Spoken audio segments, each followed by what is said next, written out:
Assalamualaikum warahmatullahi wabarakatuh. Shalom, Om Swastiastu, Namo Buddhaya, Salam Kebajikan, Salam Sejahtera untuk kita semua.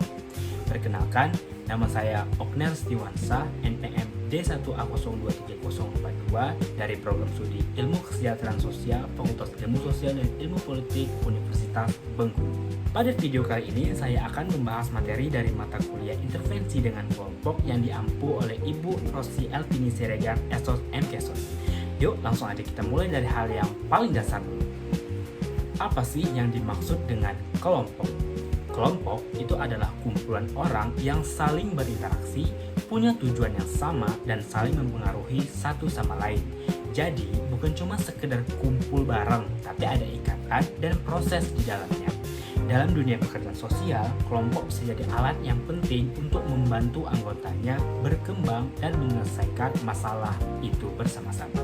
Nah, kalau udah tahu pengertiannya, sekarang kita lanjut ke jenis-jenis kelompok yang sering ditemui dalam praktik pekerjaan sosial. Di antaranya, yaitu kelompok formal dan informal. Kelompok formal dan informal itu bedanya apa sih? Dan kenapa sih kita perlu melakukan intervensi lewat kelompok? Jadi, kelompok formal itu dibentuk secara resmi, biasanya oleh lembaga atau organisasi. Mereka punya aturan, struktur, dan tujuan yang jelas. Contohnya tuh kayak kelompok belajar, kelompok dukungan, atau kelompok terapi. Sedangkan kelompok informal itu terbentuk secara alami, bisa karena kedekatan emosional, hobi yang sama, atau pertemanan. Contohnya kayak geng tongkrongan, komunitas motor, atau circle pertemanan kampus. Nah, kenapa sih intervensi kelompok itu penting? Karena melalui kelompok kita bisa bantu anggota untuk saling support, menyelesaikan masalah bersama-sama, belajar dari pengalaman satu sama lain, dan ngebangun rasa percaya diri. Makanya pekerja sosial itu sering banget menggunakan pendekatan ini. Sekarang coba bayangin kita udah punya kelompok, tapi ternyata muncul masalah di dalamnya. Nah, pertanyaannya, gimana sih cara mengidentifikasi masalah dalam kelompok? Pertama, kita bisa mulai dari observasi langsung. Lihat interaksi antar anggota, ada yang dominan banget, ada yang nggak pernah ngomong, itu bisa jadi tanda masalah. Kedua, kita bisa buka ruang diskusi, kasih kesempatan ke anggota buat curhat, ngomongin unek-unek mereka. Lalu bisa juga pakai kuesioner atau wawancara kalau butuh data yang lebih dalam. Dan yang paling penting, pekerja sosial harus bisa jadi pendengar aktif. Kadang masalah itu nggak langsung kelihatan, tapi bisa kerasa dari cara mereka ngomong atau bersikap. Nah, kalau masalah udah teridentifikasi, selanjutnya adalah gimana caranya biar kelompok ini tetap semangat dan nggak bubar di tengah jalan. Nah, gimana sih cara memotivasi kelompok dan apa peran pekerja sosial di sini? Supaya kelompok tetap semangat, kita bisa mulai dari bikin tujuan yang jelas dan gampang dicapai. Terus ciptakan suasana yang nyaman, terbuka, dan saling dukung. Jangan lupa kasih penguatan positif kayak pujian atau apresiasi waktu ada kemajuan. Nah, disinilah peran pekerja sosial jadi penting banget. Mereka itu ibarat motor penggeraknya, mulai dari jadi fasilitator biar diskusi lancar, mediator saat ada konflik, sampai jadi penjaga semangat kelompok biar tetap jalan sesuai tujuan. Kalau udah semangat, udah ada motivasi, terus gimana sih caranya bikin kelompok dari awal nih? Gimana sih cara membentuk kelompok, jenis-jenisnya, dan kapan mereka biasanya ketemu?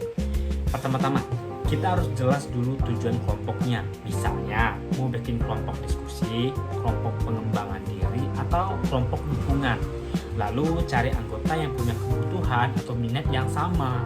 Setelah itu, bikin struktur dasar kayak siapa yang jadi pemimpin, apa aturannya, dan gimana cara pengambilan keputusan. Untuk jenis kelompok bisa dilihat dari tujuannya, apakah untuk edukasi, terapi, atau sosial. Ada juga yang terbuka buat siapa aja, ada juga yang tertutup alias eksklusif. Nah, soal kapan kelompok ketemu itu bisa disepakati bareng. Bisa seminggu sekali, 2 minggu sekali, tergantung kebutuhan dan waktu luang anggotanya. Dan terakhir, setelah kelompok terbentuk dan aktif, kita masuk ke bagian yang penting banget, yaitu apa aja sih tahapan-tahapan dalam melakukan intervensi dengan kelompok. Secara umum, ada 5 tahap utama. Yang pertama, forming atau pembentukan. Di tahap ini, anggota masih saling kenalan, masih malu-malu, dan mulai bikin aturan dasar kelompok.